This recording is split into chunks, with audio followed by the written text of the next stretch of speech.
Oke, bismillah ya. Yang pertama apa?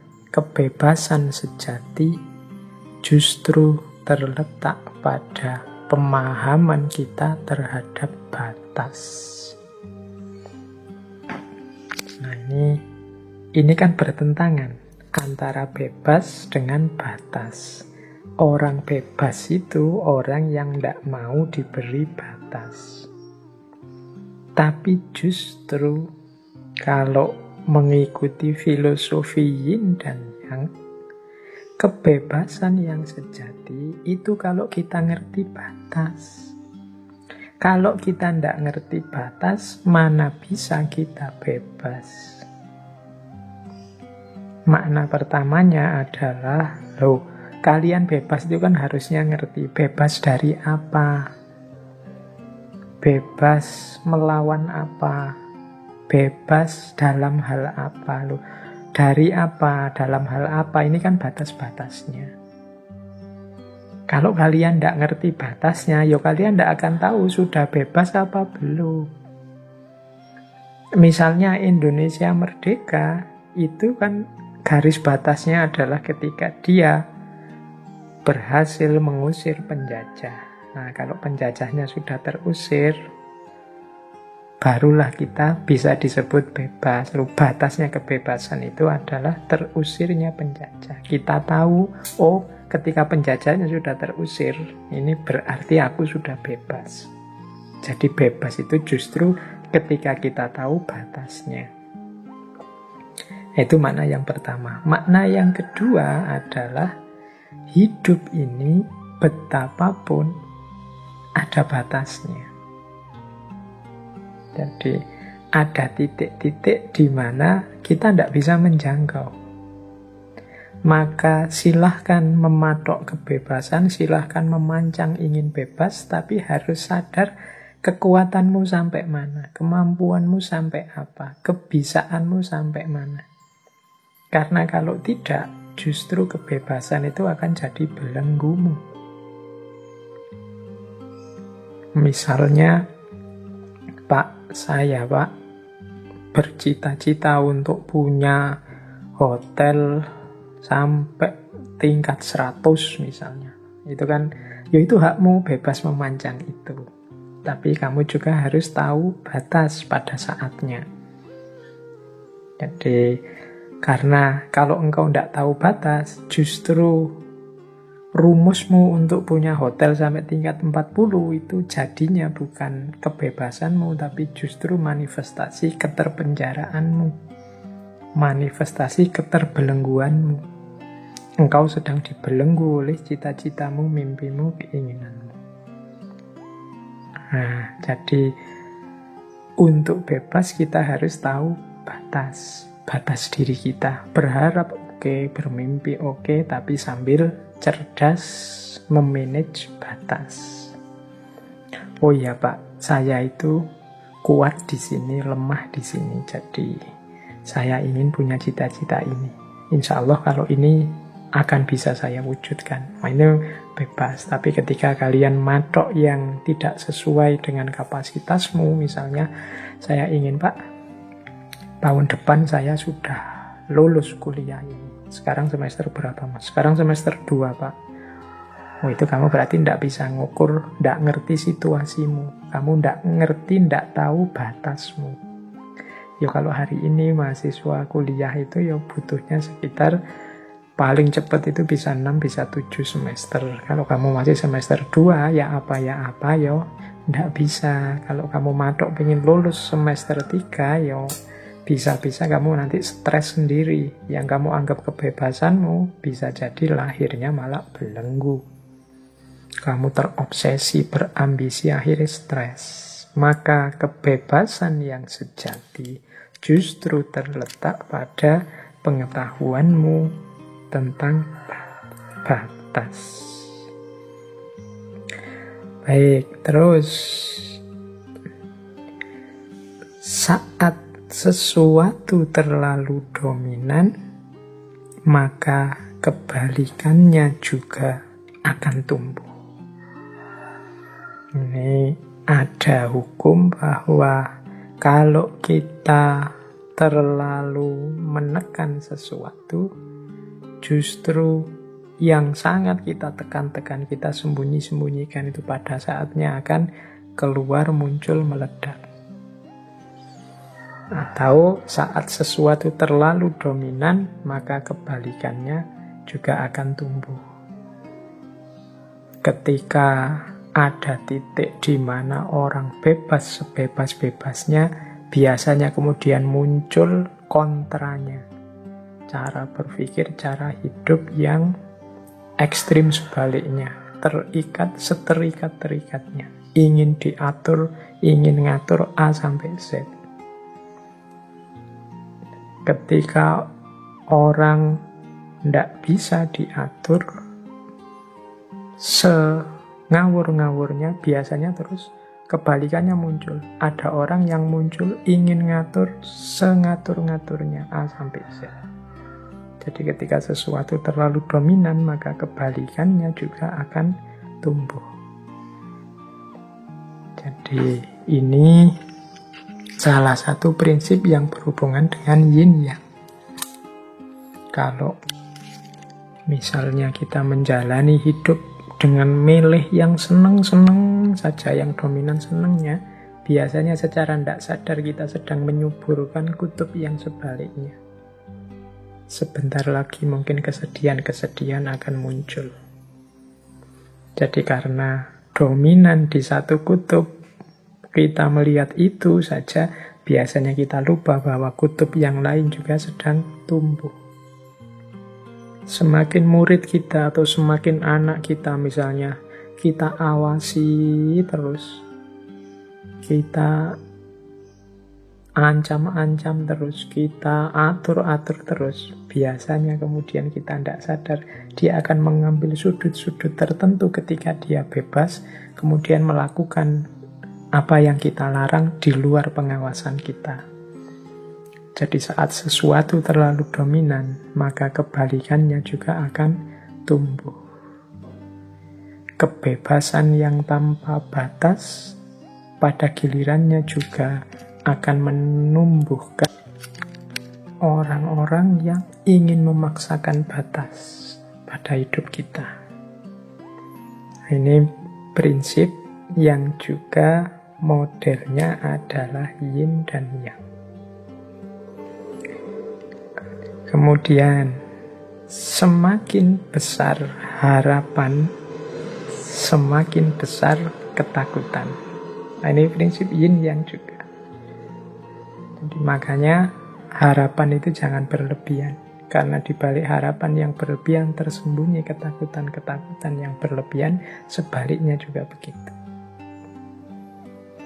Jadi kalau kita punya harapan, Pak, saya ingin ini, saya ingin itu, saya ingin ini, saya banyak sekali keinginan kita. Di balik harapan itu kan sebenarnya ada ketakutan-ketakutan. Pak, saya ingin lulus cepat, Pak. Itu di balik itu ada ketakutan, gimana kalau kuliahku tidak selesai-selesai. Pak, saya ingin segera menikah, Pak. Itu di balik itu ada diam-diam engkau takut. Khawatir saya kalau tidak dapat calon gimana ya. Jadi semakin banyak harapan, semakin besar harapan, semakin di balik itu ada ketakutan-ketakutan. Saya ingin Indonesia ini tidak lama lagi jaya jadi negara nomor 1 di dunia. Nah, itu kan harapan besar, diamini saja. Tapi jangan lupa, semakin besar harapan, semakin di balik itu menyisakan ketakutan-ketakutan. Apa ya bisa ya? Apa mungkin ya? Wong Indonesia hari ini itu situasinya seperti ini, kita takut. Kalau tadi tidak berharap mungkin ya tidak takut, tapi karena kita sudah mancang harapan, akhirnya takut. Semoga engkaulah nanti yang mendampingi hidupku sampai tua. Itu kan harapan. Di balik itu diam-diam ada ketakutan. Kalau bukan engkau yang menemaniku sampai tua, apa aku bisa ya? Apa aku mampu ya? Nah, itu di balik harapan ada ketakutan. Dan ini sudah prinsipnya yin yang. Tinggal kita pedomani, kemudian kita kelola biar efeknya positif dalam hidup kita. Berarti ya harapan tidak harus berlebihan, ketakutan juga begitu.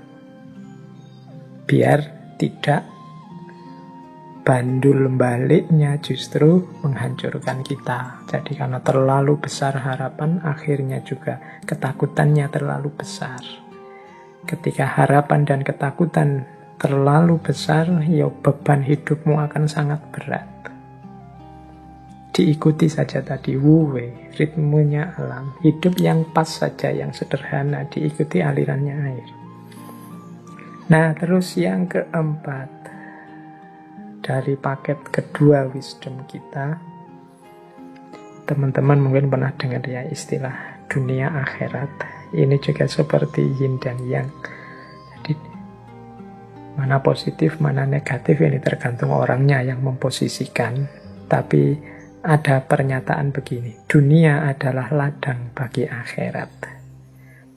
Sebaliknya juga, akhirat itu adalah orientasi, adalah kendali bagi dunia. Kita harus melakukan kebaikan di dunia, biar akhirat kita sukses. Tapi sebaliknya, justru karena hidup kita tidak berhenti hanya dunia saja, ada akhirat saja, maka hidup kita bisa terkontrol jadi baik.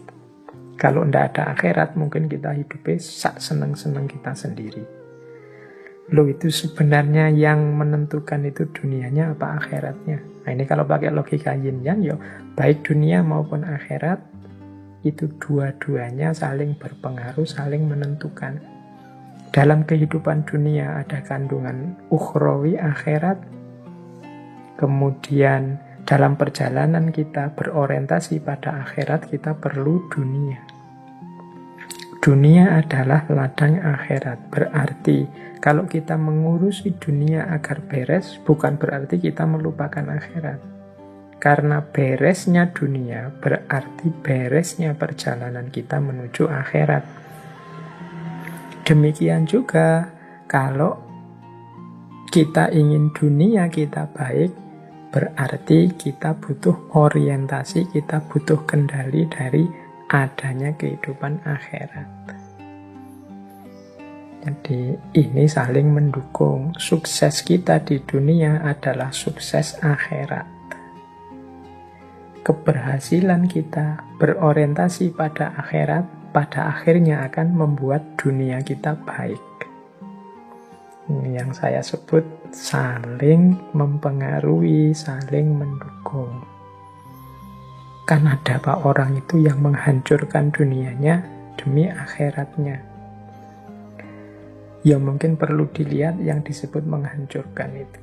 Menghancurkan itu berarti tidak mau sama sekali dunia, menyiksa diri, tidak beres kehidupan dunianya, tidak apa-apa, yang penting akhiratnya. Kembali pada tadi, yang tadi saya menceritakan bagaimana Rasulullah mengkritik sahabat-sahabatnya yang ingin meninggalkan dunia demi akhirat. Satu ketika Rasulullah ini juga masuk ke dalam masjid. Di dalam masjid, beliau melihat ada tali yang diikat di antara dua tiang. Terus Rasulullah bertanya, ini tali apa? Seorang sahabat menjawab, oh itu tali miliknya Zainab Rasulullah. Zainab ini tekun beribadah. Kalau dia merasa capek berdiri dalam sholat, maka tali itu dipakai beliau untuk berpegangan. Jadi dipakai oleh Zainab untuk sandaran, cekelan, biar tidak jatuh. Karena saking memforsir tenaganya untuk sholat. Maka terus Rasulullah memerintah, sudahlah kamu lepaskan tali itu. Hendaklah kalian sholat dalam keadaan yang bugar, yang sehat. Kalau sudah lelah, maka sebaiknya ya istirahat, tidur. Istirahat, tidur ini kan urusan duniawi yang fisik. Makan kenyang urusan duniawi. Tapi ini beres dulu. Baru terus menuju akhirat setelah tanggung jawab amanah duniawinya beres. Jadi jangan mengorbankan dunia untuk akhirat. Karena dunia ini kendaraan untuk akhirat. Ya contoh mudahnya tadi, untuk bisa kita selamat di akhirat, kita butuh ibadah, butuh sholat. Tapi kita tidak bisa sempurna sholat kita kalau kita tidak sehat. Kalau kita tidak nyaman hidup kita, tidak tenang hidup kita, maka kita bereskan dulu yang dunia. Ini menghadapi pandemi juga begitu. Jangan nekat, Pak, hidup di dunia ini tidak penting, jadi saya tidak usah menjaga protokol kesehatan lah. Yang kalau sakit ya sakit saja, yang penting Allah ridho. Loh, untuk memperoleh ridhonya Allah itu antara lain dengan cara menjaga amanahnya, termasuk amanah tubuh kita ini, dan menjalankan perintahnya. Untuk menjalankan perintahnya, yo dengan sempurna kita butuh sehat, kita butuh nyaman, kita mungkin sedikit banyak butuh modal duniawi dan lain sebagainya. Jadi dunia adalah ladangnya akhirat, dan akhirat adalah sebagai kendali dan orientasi untuk dunia. Baik, saya lanjutkan. Wah, ini masih baru paket kedua. Ada paket ketiga. Nah, paket ketiga dari kebijaksanaan yang menerjemahkan prinsip yin yang ini. Paket ketiga yang pertama mungkin teman-teman pernah dengar ya. Kalau ini tidak saya jelaskan panjang lebar. Semakin aku banyak ilmu, semakin aku tidak tahu apa-apa. Nah, ini teorinya antara lain dari Socrates. Jadi semakin orang ilmunya banyak, dia akan semakin tidak tahu apa-apa. Kita sering menganalogikannya dengan padi. Padi itu semakin tua kan semakin berat, dia semakin menunduk. Jangan lupa, ini prinsip ini kan yin yang. Jadi semakin orang tahu, itu yang. Semakin dia tidak tahu, yin. Tahu dan tidak tahu ini bertentangan kan. Tapi ternyata juga satu paket. Orang pinter itu, kalau dia sadar tentang ilmunya, pasti dia menunduk. Bukan kok terus direkayasa biar menunduk atau dipaksa dirinya biar menunduk. Karena belajar orang harus tawaduk, terus memaksa dirinya tawaduk. Enggak. Jadi orang pinter yang sadar dengan ilmunya itu otomatis dia akan menunduk, dia akan sadar bahwa sangat banyak hal yang dia tidak tahu dibandingkan yang dia tahu. Mungkin teman-teman yang rajin baca, yang rajin ikut kajian, yang rajin ikut diskusi-diskusi, seminar itu, semakin banyak ikut seminar, diskusi, kajian, ngaji, baca buku, itu kan semakin teman-teman sadar bahwa ternyata sangat banyak hal yang selama ini saya tidak tahu. Ternyata saya harus masih tahu ini dulu, tahu itu dulu. Yang selama ini saya tidak tahu apa-apa. Dan masih lebih sangat banyak yang saya tidak tahu. Maka otomatis dia akan menunduk. Jadi bukan proses yang dipaksa orang tawaduk menunduk itu, tapi otomatis. Ini menjalankan prinsip yin yang tadi. Semakin orang banyak ilmu, semakin dia tidak tahu apa-apa. Baik, kemudian ini juga prinsip yin yang. Penemuan kebenaran kadang menjadi awal tragedi kemanusiaan. Ini juga unik prinsip ini. Kita ini kan sering mencari kebenaran. Begitu kebenaran ketemu, itu kan harusnya jadi modal untuk membuat hidup ini lebih baik. Hidup ini lebih berkualitas. Tapi seringkali cara kita mengelola kebenaran yang kita temukan itu tidak pas, sehingga kebenaran gandeng dengan kekhilafan kemanusiaan, gandeng dengan tragedi kemanusiaan. Ini seperti yin dan yang. Semakin manusia pinter di akal, seringkali semakin merosot di budi kemanusiaan. Jadi orang menemukan cara membuat senjata pemusnah massal misalnya. Itu kan penemuan-penemuan kebenaran. Tapi di balik itu ternyata dia jadi sumber tragedi kemanusiaan. Orang menemukan kebenaran yang baru, misalnya, oh ternyata yang dimaksud oleh agama itu ini toh, berarti yang benar ini, berarti yang selama ini salah. Wah, terus diangkatlah ke publik, melawan yang mainstream, kebenaran ini kaku, kebenaran yang sana kaku, terus lahir tragedi-tragedi kemanusiaan, saling bunuh, saling merusak, saling menjatuhkan. Harusnya kebenaran itu jadi berkah dalam hidup, tapi karena manusianya tidak pintar mengelola, yang muncul justru kebalikannya, tragedi-tragedi kemanusiaan. Jadi teman-teman harus waspada, karena ya itulah hidup. Ada yin, ada yang. Terus, nah, kesempurnaan manusia terletak pada kerelaannya menerima ketidaksempurnaan. Ini juga prinsip kontradiksi, prinsip polarity. Kesempurnaan dan ketidaksempurnaan ini kan hitam putih. Tapi ternyata berpasangan. Kalau kita ingin mendapatkan kesempurnaan, justru jalannya adalah dengan cara menerima ketidaksempurnaan. Mengapa begitu? Ya karena manusia itu terbatas, mustahil sempurna. Kalau dia ngotot, pokoknya ingin ketemu yang paling sempurna, dia pasti tidak ketemu. Paling tidak, ketidaksempurnaannya, ketidakketemuannya terletak pada kekurangannya untuk mengejar yang sempurna. Jadi ambisinya untuk mencari yang sempurna itu justru menunjukkan dia tidak sempurna. Maka kesempurnaan itu justru terletak pada kerelaan kita bahwa aku ini memang tidak sempurna. Nah, titiknya justru di situ akhirnya. Karena kesempurnaan yang paripurna tidak mungkin ditemukan. Nah, ini juga prinsip yin yang. Orang-orang idealis, ambisius, yang tidak ngerti batas, itu biasanya hidupnya akan sangat menderita. Justru kesempurnaan hidupnya ketemunya pada penerimaannya, pada ketidaksempurnaan hidup. Baik, saya lanjutkan agak cepat, biar paling tidak wisdom yang keempat bisa kita baca sebentar juga.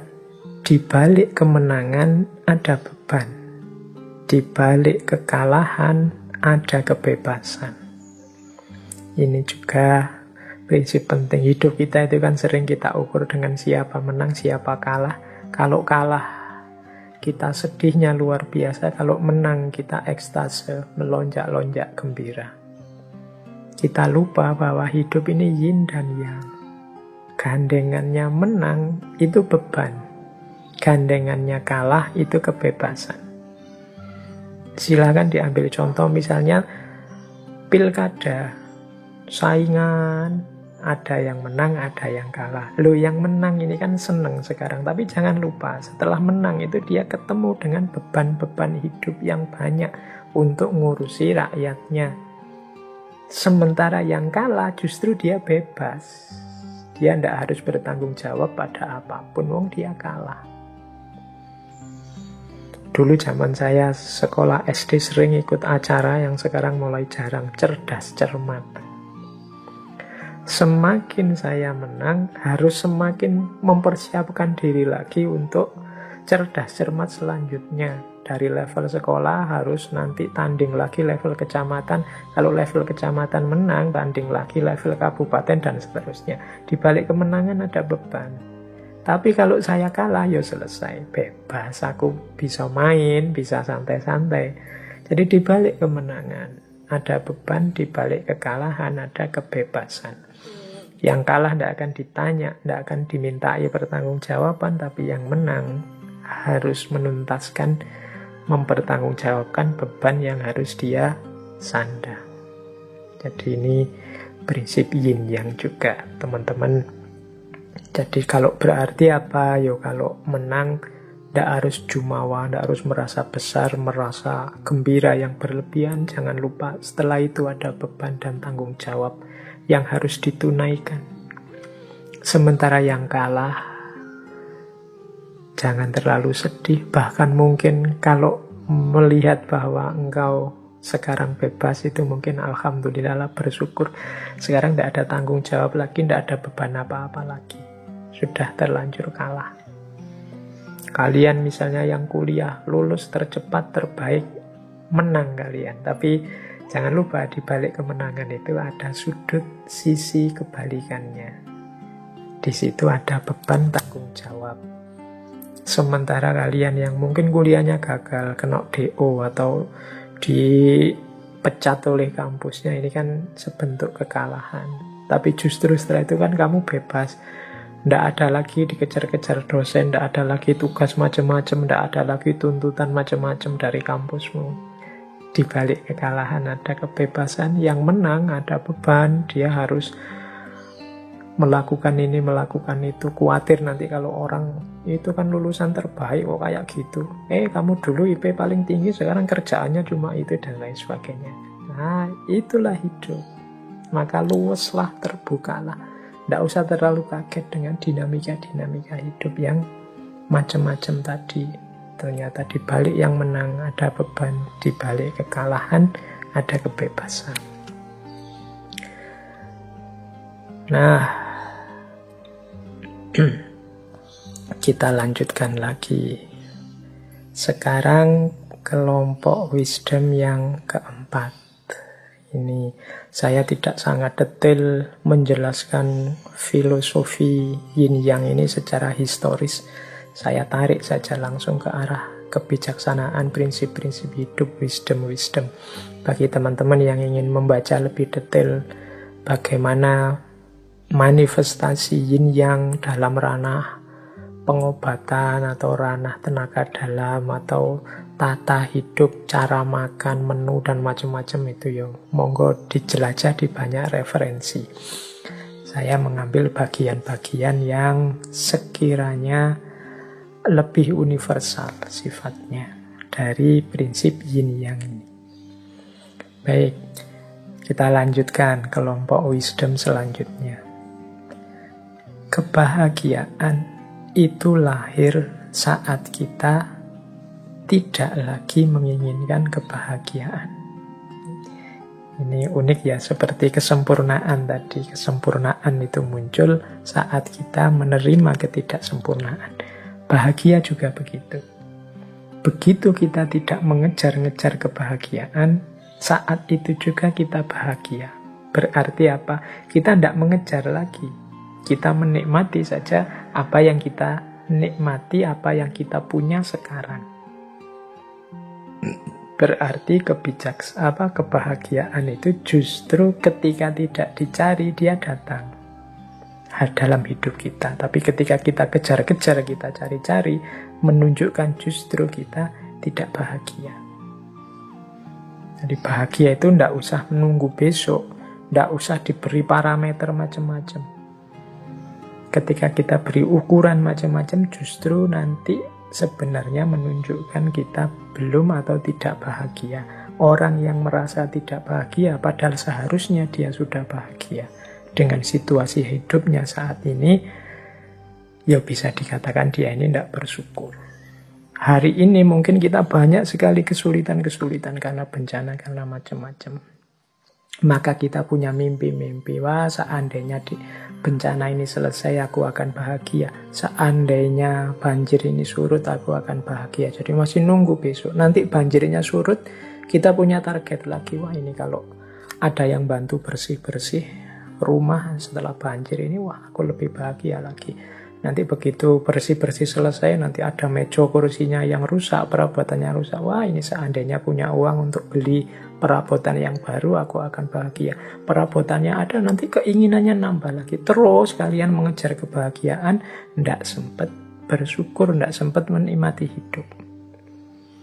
Kebahagiaan dan menikmati hidup itu bisa sejak sekarang kita rasakan. Sejak sekarang kita nikmati. Di level kita masing-masing. Jadi mungkin ada teman-teman sebagian sekarang yang di tenda-tenda, di pengungsian. Ada sangat banyak kesulitan, saya tahu. Tapi bukan berarti itu alasan untuk kita tidak bahagia. Banyak sudut-sudut, banyak titik-titik yang bisa kita syukuri. Misalnya sedikit mendapat bantuan. Mungkin bukan besarnya bantuan, tapi nilai kepeduliannya. Alhamdulillah masih ada saudara-saudaraku yang peduli padaku. Saya kira kemarin aku ini orang yang tidak penting, ternyata banyak juga yang bantu. Seluruh Indonesia bantuan mengalir. Jadi ini hal-hal yang perlu disyukuri. Kemarin sama tetangga, aku itu tidak saling kenal, tidak saling sapa. Jarang sekali bertemu. Sekarang di pengungsian bisa bareng-bareng saling bertukar rasa, saling menjalin keakraban dan lain sebagainya. Jadi, meskipun tetap berjuang untuk memperbaiki situasi, tapi bukan alasan untuk tidak bahagia. Karena kebahagiaan itu terjadi saat kita tidak lagi menginginkan kebahagiaan. Kemudian prinsip yin yang juga ada prinsip untuk menghindari rasa sakit. Banyak orang yang merasakan sakit. Saya ilustrasikan sebentar saja ya, karena waktunya mau habis.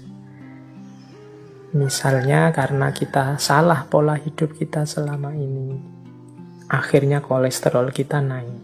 Akhirnya kita tidak makan makanan-makanan yang mengandung kolesterol. Ini kan siksaan, rasa sakit. Tapi kita lakukan justru untuk menghindari rasa sakit yang lain, yang lebih besar, yang lebih fatal.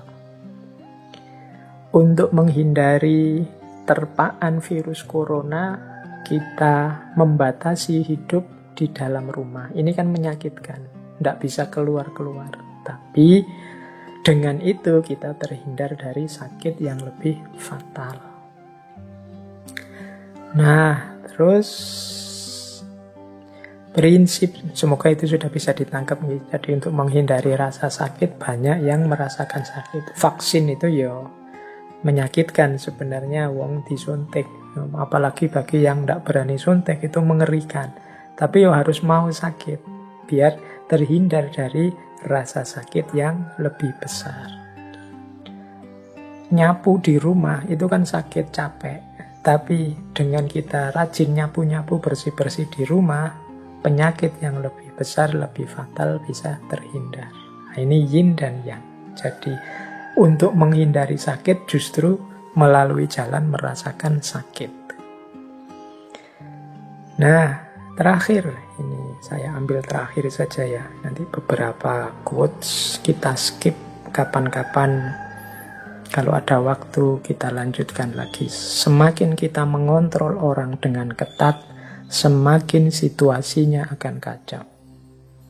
Jadi semakin banyak aturan, ada logika, semakin akan banyak pelanggaran terhadap aturan. Semakin banyak kontrol, semakin akan banyak yang lepas kontrol. Situasinya akan semakin kacau. Orang itu lebih mudah kalau ditata dengan membangkitkan kesadarannya dibandingkan dengan dipaksa melalui aturan-aturan. Tapi kadang-kadang memang di level ketidaksadaran perlu aturan dan pemaksaan. Tapi kadang-kadang terlalu banyak aturan, terlalu ketat dengan aturan, semakin besar potensi kekacauan yang terjadi. Ini juga prinsip yin yang. Oke, saya akhiri sekian. Kurang lebihnya mohon maaf. Wallahul muwafiq, wallahu a'lam bissawab. Wassalamualaikum warahmatullahi wabarakatuh.